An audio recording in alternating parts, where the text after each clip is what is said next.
그 은혜를 기억하는 사순절 네 번째 주일 아침입니다. 이 아침에도 주님의 크신 은혜와 평강이 여러분의 삶에 가득하게 되시기를 주님의 이름으로 간절히 축원드립니다.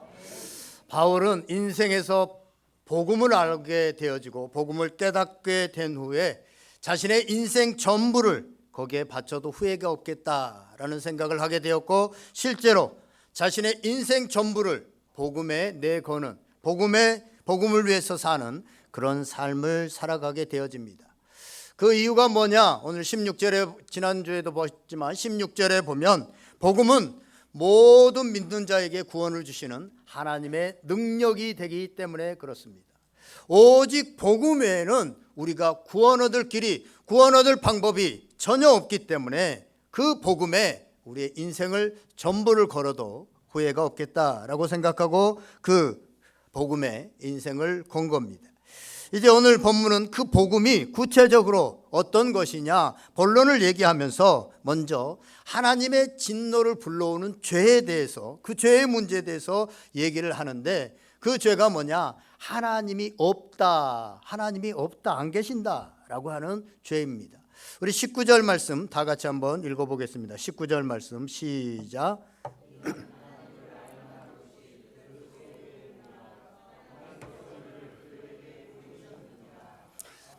오늘 성경은 하나님을 알만한 것이 우리 속에 이미 있다는 것입니다. 우리가 아무리 부인하고 아무리 거부하려고 해도 창조주 하나님께서 사람들의 속에 하나님에 대한 기억, 하나님을 알만한 것을 이미 심어 놓았다는 것입니다.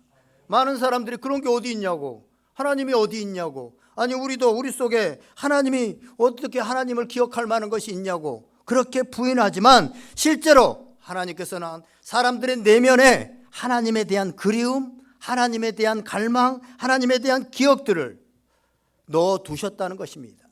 그래서 하나님에 대한 인간은 갈망이 있고 하나님과 교제하려고 하는 종교성이라는 게 있습니다. 언젠가도 말씀드렸지만 전 세계 모든 부족들, 모든 민족에게는 종교라는 게 있습니다. 심지어는 아프리카에 또 아마존강의 외부와 단절되어 있는 그 부족들, 누가 전해준 적도 없고 누가 가르쳐준 적도 없지만 그들에게도 종교가 있다는 거예요. 모든 곳에 다 종교가 있다고 하는 사실입니다. 이것이 바로 인간의 내면에 하나님에 대한 그리움과 하나님에 대한 기억을 남겨두셨다는 겁니다. 인간이 범죄함으로 인해서 많은 것들을 잃어버렸지만 그럼에도 불구하고 우리 속에는 여전히 그 씨가 남아있다는 것입니다. 욥기서 32장 8절은 그래서 이렇게 말합니다. 사람 속에는 영이 있고 전능자의 숨결이 사람에게 깨달음을 주시나니. 아멘. 또 있습니다. 20절 읽겠습니다. 20절 시작. 장세로부터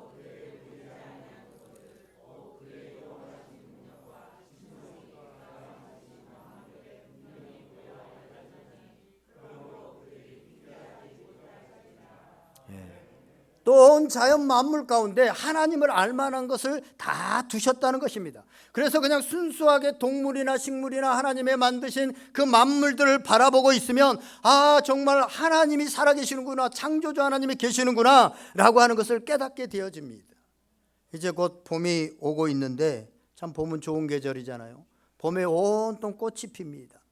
꽃을 싫어하는 사람은 없는 것 같아요. 형형색색의 그 꽃들을 보면서 가까이 가서 보세요. 저는 가끔 산이나 들을 좋아하기 때문에 가서 보면 그 들풀 하나에도요, 얼마나 그 꽃잎 하나, 그 이파리 하나가 섬세하고 색깔들이 다 다르고, 어떤 거는요, 이 난 중에서도 이 난은 조금 덜한데 어떤 난은요 아주 그냥 아름다운 공주가 드레스를 입고 있는 듯한 그런 모습의 그 난이 있잖아요.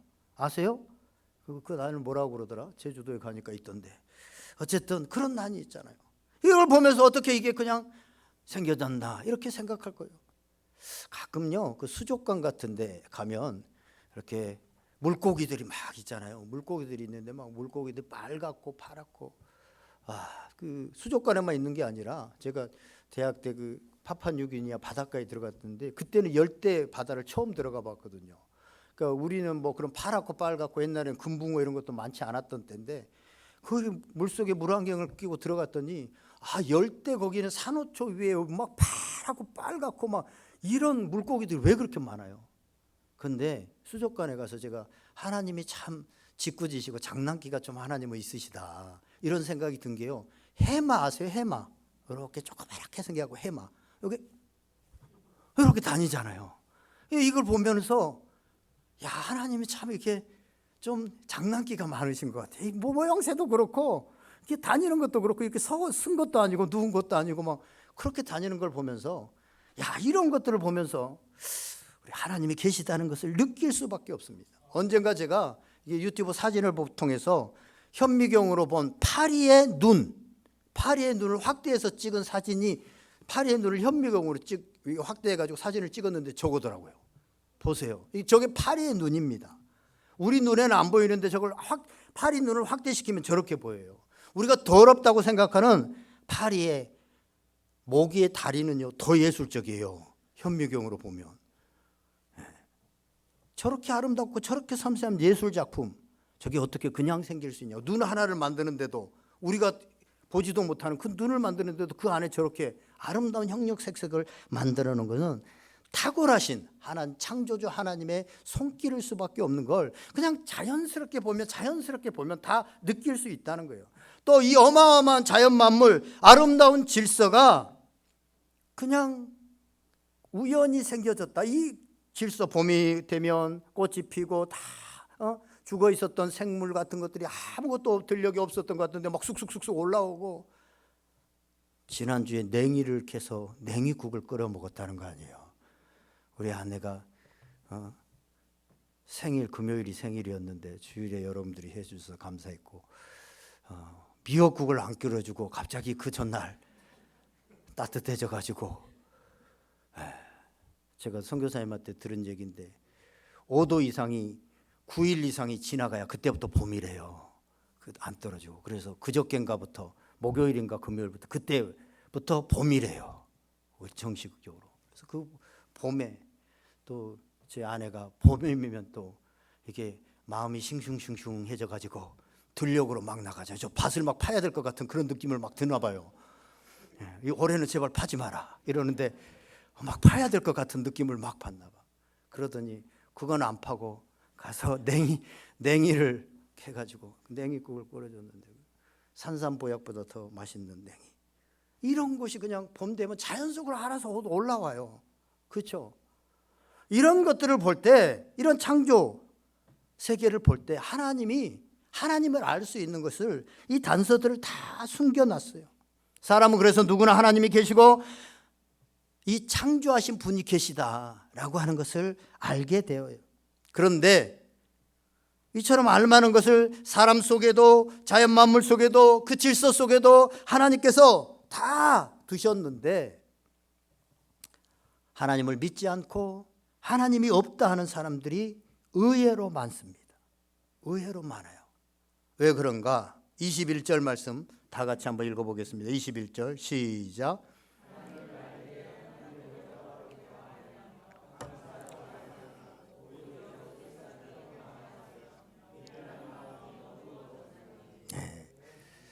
하나님이 있다는 것을 그냥 가만히 있으면, 조금만 관심이 있으면 다 알게 돼 있어요. 그런데 그들이 알고도, 하나님의 계심을 알고도 의도적으로 하나님을 거부한다는 거예요. 이것이 바로 하나님의 진노를 일으키는 무서운 죄입니다. 하나님께서 자연과 사물을 통해서 하나님을 알만한 것을 다 심어 놓았는데, 사람들이 의도적으로 배신하고, 그 배신한 사람들이 만든 게 뭐냐? 진화론이라고 하는 것을 억지로 만들어서 막 사람들에게 세뇌시키고 학생들에게 가르치고 그것을 믿고 따르게 합니다. 여러분 한번 생각을 해보세요. 사막을 지나다가 저 그림처럼 스마트폰이 하나 이렇게 딱 떨어져 있다고 생각을 해봅시다. 그러면 우리 두 가지 생각을 해볼 수 있어요. 자, 저 스마트폰이 왜 저 사막, 사람도 안 다니는 저 가운데 저렇게 하나가 딱 있을까요? 첫째는요, 오랜 세월 저기 사막에 있는, 모래 안에 있는 쇠붙이, 아연 이런 것들이 막 자기 혼자 막 이렇게 바람이 불고 풍화가 일어나고 막 이래가지고 하더니 어느 날 스마트폰이 저렇게 딱 생겼어. 여러분, 확률적으로 이건 있을 수 있는 얘기예요. 이건 전혀 없을 수 있는 얘기는 아니에요. 있을 수 있어요, 여러분. 있을 수 있어요. 그걸 믿는 사람이 있고 저거는 자연적으로 저렇게 생겨난 거야 라는 걸 믿는 사람이 있고, 저거는 누가 여행객이 가다가 떨어뜨리든지, 비행기 타고 가다가 비행기 문 못 열지만 어떤 경비행기 타고 가다 떨어뜨렸어, 이렇게 믿는 사람이 있어요. 어느 게 더 합리적이죠? 어느 것이 더 훨씬 합리적이에요? 여행자가 떨어뜨렸다는 것이 훨씬 합리적이에요. 그런데요, 진화론은 이 핸드폰보다 훨씬 복잡하고 훨씬 정밀한 이 자연 만물, 그 다음에 우리 인간이 우연히 만들어진 산물이라고 믿습니다. 여러분, 진화론이요, 학교에서 진화론은 과학이고 하나님은 종교다 이렇게 가르치는데, 그렇지 않습니다. 진화론도 종교입니다. 믿음입니다. 우연히 생겼다고 하는, 인간이 우연히 어떻게 하다 보니까 원숭이가 인간으로 우연히 되어졌고, 어떤 미세먼지 같은 아니면 미립자 같은 원소가 어느 날 팍 폭발을 하더니 우연히 빅뱅이 일어났다. 이게 우연을 믿는 거거든요. 그건 믿음이에요. 우연을 믿는 거예요. 핸드폰이 우연히 떨어져 있었다, 아니 우연히 생겨났다라고 하는 걸 믿는 거예요. 근데 우리는 뭘 믿느냐면, 이 세상에 이거는 도저히 우연히 생길 수 없다. 누군가가 정말 고대, 인간보다 훨씬 뛰어난 창조의 능력을 가지고 있는 분이, 훨씬 설계의 능력을 가지고 있는 분이 아주 세밀하게 설계를 해가지고 이 세상을 이렇게 만들어 놓고 그 질서가 유지되게 했다라고 하는 것을 믿는 겁니다. 여러분, 우리 몸을 보세요. 우리 몸을 보세요. 우리 몸이 얼마나 신묘막측합니까? 제가 아파 보면서 알았어요. 쓸개즙이 어디로 흐르고 그게 어디 관을 통해서 거기에 뭐가 좀 호르몬이 안 나오면 어떤 일이 일어나게 되어지고, 긴장하면 손에 땀이 나고, 이런 엄청난 세밀한, 핸드폰과는 도저히 비교도 안 된 이런 인간이 우연히 만들어졌다? 우연히, 핸드폰이 우연히 만들어진 것처럼 우연히 만들어질 수가 없는 겁니다. 100번 양보를 해서 우리 인간의 몸은 진화해서 이렇게 만들어졌다고 칩시다. 그러면 우리의 정신, 아름다움을 추구하는 감정, 선과 악, 불의와 정의를 구분하는 우리의 그 능력, 죄를 인식하고 죄책감을 가지고 있는 이 양심, 이건 어디서 온 겁니까? 이건 어디서 온 거냐고요. 몸은 그렇게 진화해서 만들어졌다고 해요. 이건 어디서 온 거예요? 하나님께서, 우리는 이 자연 만물을 보면서, 우리 자신을 보면서 하나님을 인정할 수밖에 없습니다. 그런데도 불구하고 많은 사람들이 하나님을 부인합니다. 그리고는 하나님이 계시다는 물적 증거를 보여보려고, 제가 전도를 하다 보면 이런 얘기 많이 들어요. 하나님 본 적 있냐고, 하나님 계시다는 증거 한번 대보라고, 천국 갔다 왔냐고, 이런 얘기를 하거든요.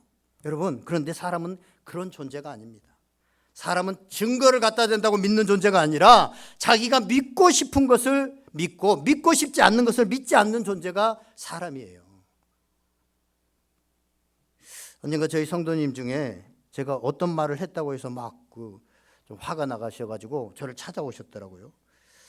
제가 와서, 목사님 어떻게 이런 말을 할 수 있어요? 라고 따져 묻더라도, 제가 생각해 보니까 그런 말을 한 적이 없는 것 같아요. 그래서 제가 그런 말 안 했는데요 라고 하니까, 했는데 왜 안 했다고 그러세요? 이러면서 그러시더라고요. 그래서 저한테 직접 들으셨냐고 그러니까 안 들었죠. 제가 말한 적이 없으니까. 그래서 그럼 누가 어떻게 들었다고 하냐고 그러니까, 누가 이렇게 얘기를 했다고. 그분한테 연락을 지금 해보시라고 제가 얘기를 했냐고. 그래서 안 믿으니까 그분한테 연락을 했어요. 그분이 목사님 얘기한 건 아니라고 그랬어요.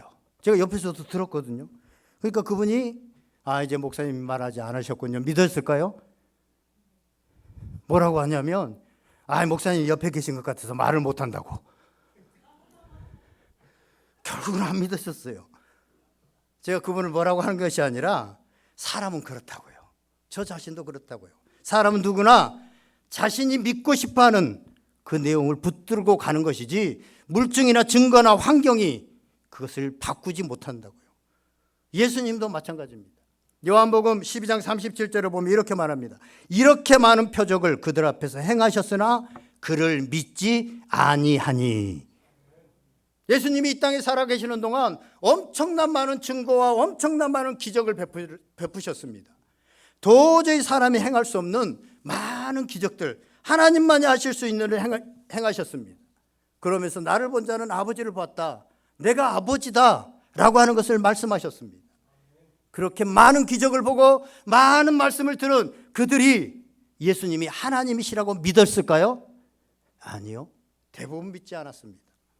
오히려 예수님이 하나님이라고 한다고 죽이려고 하고 실제로 죽여버렸습니다. 왜 이렇게 믿지 않을까요? 증거가 불충분했습니까? 기적이 좀 부족해서일까요? 기적이 뭐 좀 사람을 속일 만한 그런 기적이었기 때문에 그럴까요? 아닙니다. 믿지 않으려고 하는 그들의 완고한 마음 때문에 그렇습니다. 예수님에 대해서 의도적으로 무시하고 저항하려는 마음이 그들로 하여금 믿지 못하게 만든 것입니다. 물증이 부족해서가도 아니고 기적이 부족해서도 아닙니다. 예수님을 믿지 않으려고 하는 의도가 그 안에 깔려 있기 때문에 그렇습니다.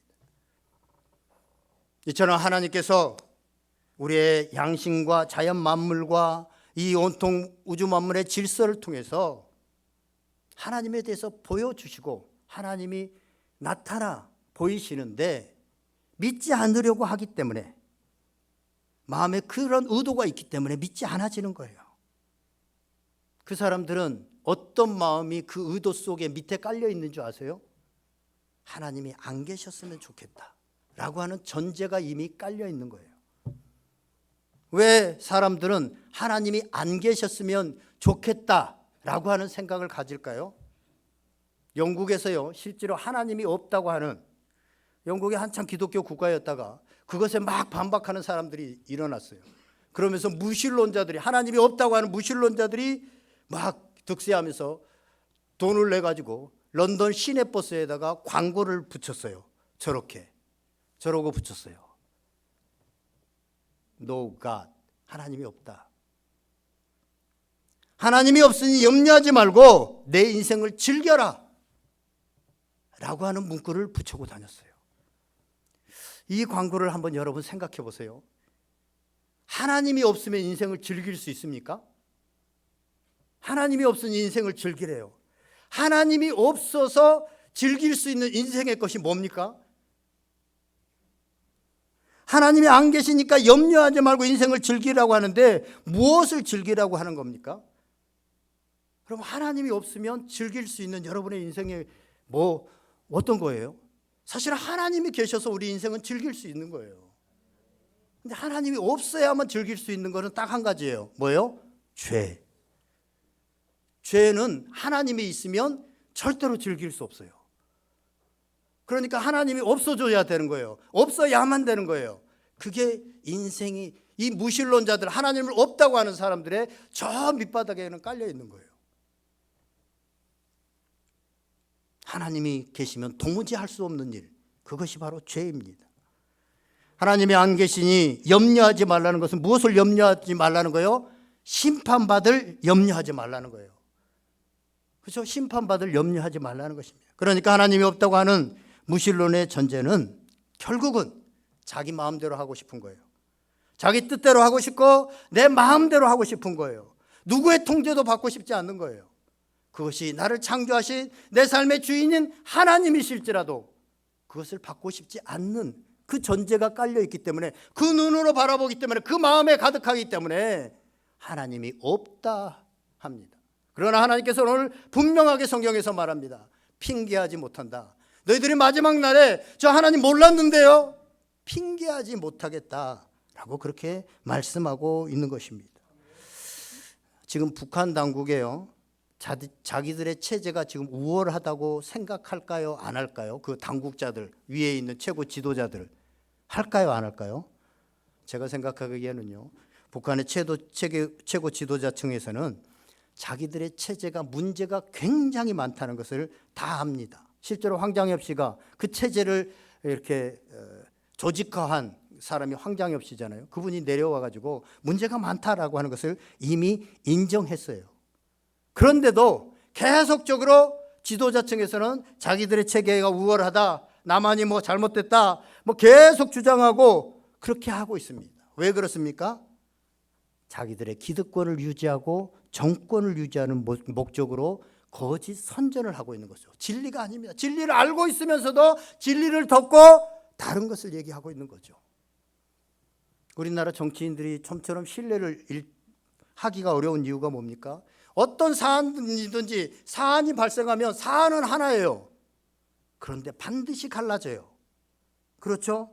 반드시 갈라집니다. 여당, 야당은 서로 전혀 다른 얘기를 합니다. 똑같은 사항을 놓고 항상 자기들의 입장에서 유리한 쪽으로 해석하기 때문이죠. 있는 그대로 말을 한다면 하나만이 나와야 됩니다. 그런데 그렇지 않아요. 이익이 되면 이익이 되는 쪽으로 바라봐서 어떤 그쪽의 논리를 펼쳐나갑니다. 하나님이 없다고 하는 것도 마찬가지입니다. 어떤 의도성을 가지고 사실을 사실대로 말하지 않는 것, 이것이 바로 오늘 성경에서 말하는 알고도 지은 죄입니다. 이 죄는 굉장히 큰 죄죠. 죄 중에서도 알고도 지은 죄, 하나님을 알고도 알만한 것이 있음에도 불구하고 하나님을 부인하는 죄, 이 죄는 그 어떤 도덕적인 죄보다 훨씬 큰 죄입니다. 그런데 정말 하나님을 몰라서 믿지 못하는 것이라면 하나님께서 다 깨우쳐 주십니다. 바울이 사실은 예수님이 하나님이시라고 하는 사실들을 믿지 못했어요. 그래서 예수님 믿는 사람들을 잡아 죽이려고 했고 스데반을 죽이는데도 그가 앞장섰잖아요. 그런데 그렇게 진짜 몰랐을 때는 하나님이 그를 만나 주십니다. 성령으로 인하여서 환상 가운데 바울을 만나 주셔서 바울로 하여금 깨우쳐 주시고 깨우쳐진 바울은 전 생애를 순교하기까지 복음을 위해서 그의 인생을 불사를 수 있었잖아요.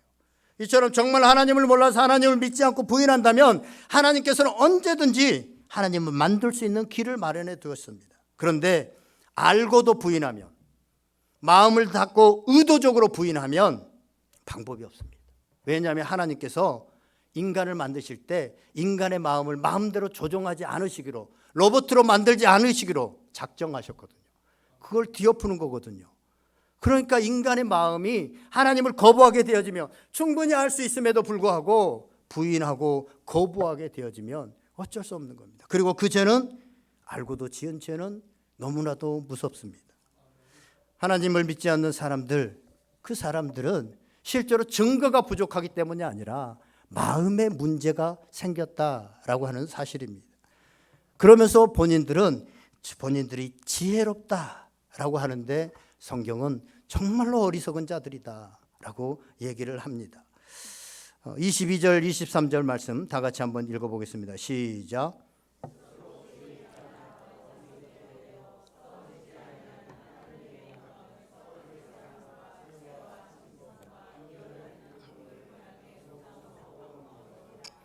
아멘. 21절에 보니까 하나님을 알되 하나님을 아는데도 불구하고 영화롭게도 하지 않고 하나님께 감사하지도 않는 이유가 뭐냐? 오히려 그 생각이 허망하여지고 미련한 마음이 어두워졌기 때문이다 라고 말씀하고 있습니다.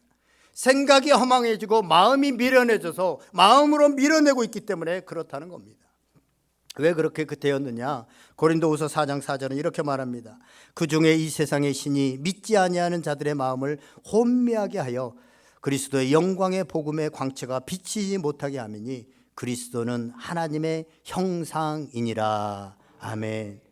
우리 자신과 인간의 모습과 또 자연 만물을 통해서 충분히 하나님을 알 수 있는데 하나님을 부인하고 하나님께 영광을 돌리지 않는 사람들은 이 세상의 신이 그들의 마음을 혼미하게 해서 그들의 마음을 붙잡아서 그렇게 인정하지 않게 되어져 버렸다라는 것입니다. 아담과 하와가 사단이 찾아와 가지고 선악과를 따먹으라고 했을 때 그 마음에 그 말을 듣고 그 마음이 요동했습니다. 그리고 그 마음이 사로잡힐 때 바로 사단이 그 마음을 붙잡았습니다. 사단에게 마음을 내어준 거잖아요. 왜 그런가? 하나님의 말씀이 있었는데 하나님의 말씀대로는 살기 쉽고 내 마음대로 내가 하나님이 되어서 살고 싶었기 때문입니다. 그래서 하나님보다는 마귀가 하자는 대로 한 겁니다. 오늘 우리도 마찬가지입니다. 우리에게도 이런 똑같은 죄성이 있습니다. 죄성은 하나님을 인정하지 않고 하나님의 영광을 무시하려고 하는 우리의 굳어진 마음 가운데 있습니다. 하나님을 믿는다고 하는 우리의 마음에도 이런 죄를 품으면 그 다음부터 하나님이 보이지 않습니다. 오직 내 생각, 내 주장, 내 고집, 그것만 보입니다. 하나님이 뭐라고 해도 들리지도 않습니다. 하나님이 안 계시는 것처럼 내 마음대로 행동합니다. 사도행전 5장에 보면 아나니아와 삽비라 얘기가 대표적으로 나오잖아요. 그들은 소유를 팔아가지고 교회에다가 바치고자 할 만큼 믿음이 큰 사람들이었습니다. 보통 믿음이 아니죠. 그런데 한순간 그것을 팔고 바치려고 하니까 마음이 아까운 생각이 들었고 인간적인 생각, 내 생각이 들었습니다. 그래서 일부를 감추었습니다. 그랬더니 베드로가 이렇게 말합니다. 사도행전 5장 3절에 보면 베드로가 이르되 아나니아야 어찌하여 사탄이 내 마음에 가득하여 내가 성령을 속이고 땅값 얼마를 감추었느냐. 이런 마음을 가지니까 사단이 얼른 마음을 홀라당 주장합니다. 그리고 성령을 속이게 되어집니다. 내가 이래도 사람 아무도 모르겠지? 사람들은 땅값을 얼마 팔았는지 얼마 받았는지 아무도 모르니까 교인들은 아무도 모르겠지? 이런 생각을 탁 합니다. 그러나 성령은 아시는 거죠. 예수님의 제자인 가룟 유다 왜 예수님을 팔았습니까? 그때 팔 때 성경은 사단이 예수를 팔려는 생각을 그 마음에 넣었다라고 그렇게 말합니다. 우리도 그런 똑같은 예수님을 믿지만 예수님을 따르지만 그렇게 될 수 있습니다. 내 뜻대로 하는 내 생각대로 하려고 하는 마음을 품으면 그때부터 하나님이 안 보입니다. 성령님의 음성이 들리지 않습니다. 그리고 사단에게 마음이 내주고 사단이 마음을 장악하게 되어집니다. 그때부터 우리의 인생은 사단의 놀이터가 되어지고 하나님께 영광을 돌리는 그 하나님의 영광을 우상으로 바꾸어서 내 자신이 사실은 여기 우상이라고 하는 것은 어떤 만들어진 그런 게 아니면 내 자신이 투영된 게 우상입니다. 내가 쾌락적인 인간으로 살아가고 싶으면 쾌락의 신을 만들고 내가 부자로 살고 싶으면 바알과 아세라 신을 만들고 그 신은 나에게 어떤 요구를 하지 못해요. 내가 정성껏 바칠 때니까 너는 나에게 무조건 축복을 하면 되는 거예요. 이런 신을 이런 우상을 만들어서 살아간다고 하는 사실입니다. 그래서 인생이 그렇게 하다가 사단의 놀이터로 끝나버립니다. 인생 내내 작은 일에 걱정하고 근심하고 내 뜻대로 안 되면 화내고 성질 부리고 이러면서 인생을 그냥 끝내버리고 만다는 것입니다. 그렇다면 이러한 죄성, 우리에게도 있는 이러한 죄성을 어떻게 하면 이길 수 있을까요? 한 가지만 적용하고 말씀을 마치려고 합니다.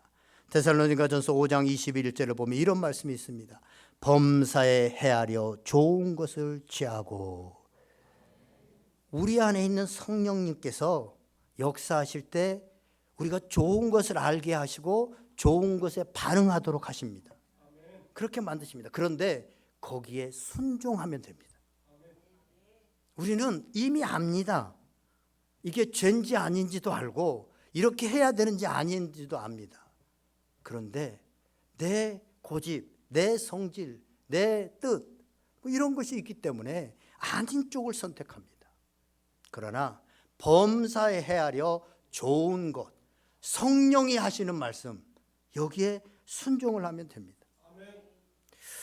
설교를 예를 들면요, 설교자들은 웬만하면 99%, 98%는 다 옳은 말 하죠. 설교에서 대부분 옳은 말을 합니다. 그런데 가끔 가다가 실수일 수도 있고 또 잘못해서 오해를 살 만한 얘기를 1, 2% 할 수가 있어요. 그러면 사람들은요 98%, 99%의 옳은 것에는 아무 반응도 하지 않아요. 그런데 1, 2% 그거에 엄청난 반응을 해요. 그리고 막 분을 내요. 그 실수한 1, 2%에 엄청나게 다 같이 막 반응을 해요. 왜 그래요? 이게 인간의 죄성이에요. 그 좋은 98%의 말씀에는 그 수없이 많이 들러도 20년을 들어도 아무 반응을 안 해요. 절대 안 변해요. 그런데 딱 1% 어쩌다가 나온 그거는 엄청나게 반응을 해서 막 시끌시끌하게 만들어요. 이게 인간의 누구에게나 있는 죄성입니다. 그러므로 우리 속에 있는 죄성을 이기기 위해서 붙들어야 할 것은 성령의 주신 능력을 가지고 범사에 아래서 좋은 것을 취하는 마음을 가져야 됩니다. 잠언서 4장 23절 우리가 잘 하는 말씀, 무릇 지킬 만한 것 중에 더욱 내 마음을 지켜라. 생명의 근원이 이에서 남이니라. 그래서 우리는 마음을 지켜야 되는 거예요. 이 마음에서부터 이미 하나님이 나는 없다라고 하자라고 돼버린 거예요. 그때부터 하나님은 어떤 걸 보여주시고 어떤 능력을 보여주시고 어떤 기적을 보여주셔도 하나님은 없는 거예요. 내 마음에서 저 사람 나쁜 사람으로 하자라고 하면 그때부터는 어떤 일을 해도 선하지 않아요. 가식적이게 보이고 그러려고 한다라고 보이고 우리 인간관계 속에서도 마찬가지입니다.